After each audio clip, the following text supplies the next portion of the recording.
Alright guys, we're back with another project. It's a 1997 Bombardier Nev electric car. They don't make these anymore. They only made them until 1999, I believe. They were originally 72 volts electric. They run about 30 miles an hour, which is pretty fast for an electric car. But this one's missing pretty much everything. Has no motor, it has the wiring harness, but it doesn't have any of the controllers or anything that is needed. As you can tell, it's in pretty rough shape.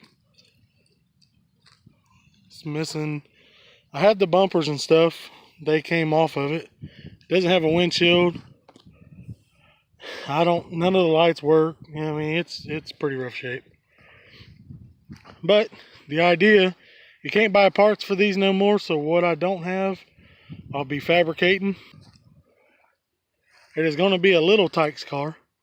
Little red and yellow car. Cute little thing. I'm not sure what motor I'm going to go with yet, but it'd be something pretty decent.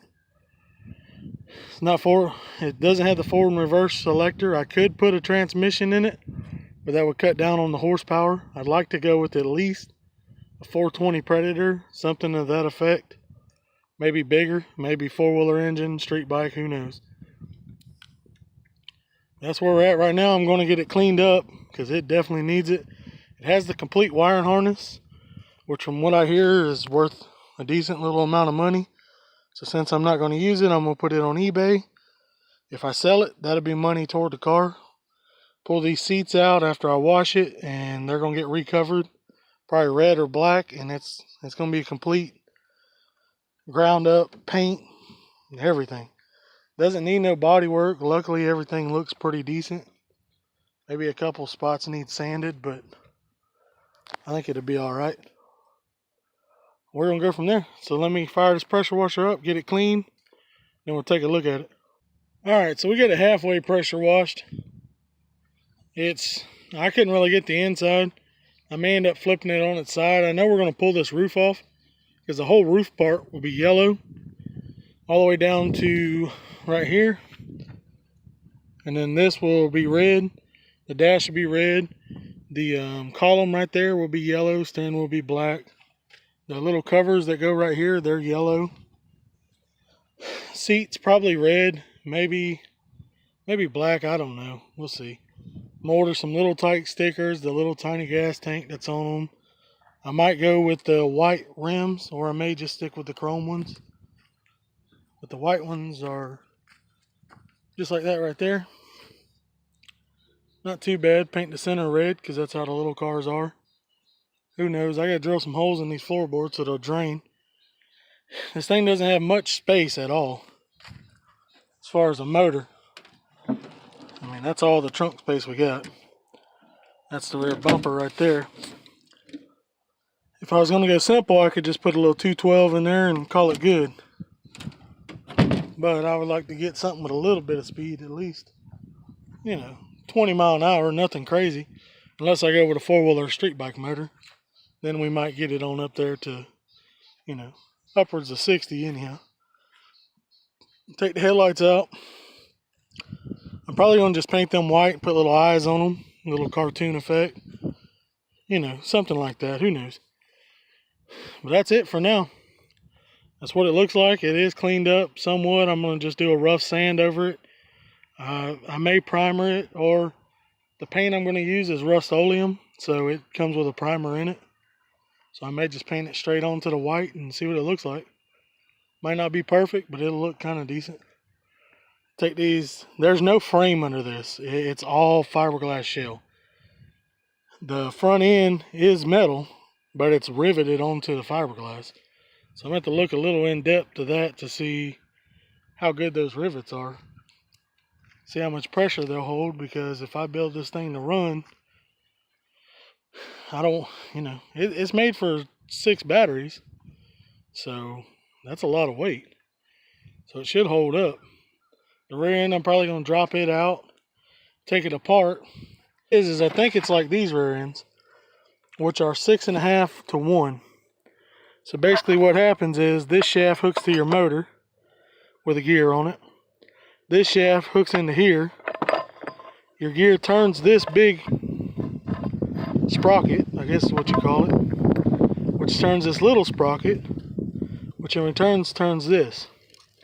So for every 2.5 turns of this, this turns 1 time. It takes this one a total of 4.5 turns to turn this 1 time. 4.5 turns.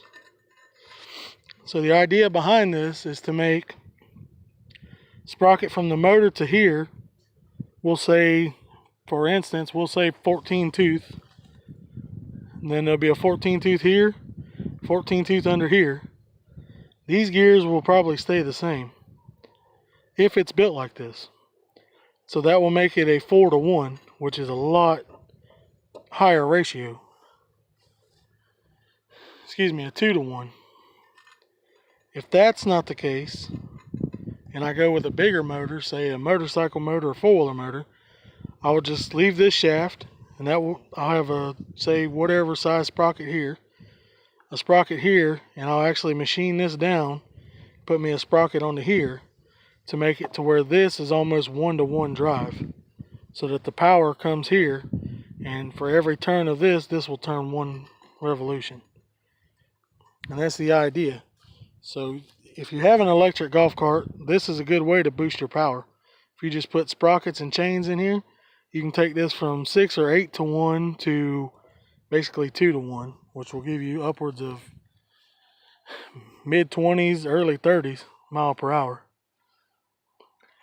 That's the idea. Now, once I tear it apart, it may be something Russian, and I don't have a clue. These things were built in Canada. I don't know how. This is USA, so I don't know the difference between Canadian and USA builds. I guess we'll find out together. That's where we're at. That's what we're going to do. That's the plans. It will come together. It will take a while because I have a golf cart business. So I'm building these carts over here. This one I built a while back and I added a lot to it. This one I'm finishing up. It's got a lift on it. I'm finishing a throttle issue right now and it'll be out the door. I got a few more. I'm going to start putting them on here as I build them, just to keep everything going so everybody can see what I'm up to. For now, we're going to stop this video. This is just basically an introduction. Next time I come back, it'll be stripping it down and getting it all painted up, figuring out the motor and where I'm going to put the motor. I'm going to take the top off and focus on the top right now, sanding it, get it painted, because that doesn't matter. And then the bottom, once I figure out the motor, how I'm going to mount it, then we'll go from there. So y'all stay tuned. It's going to be a neat little build. I haven't seen one build on here like this yet. So if you got one of these sitting around, maybe this will help you out. Y'all stay tuned and we'll get it done.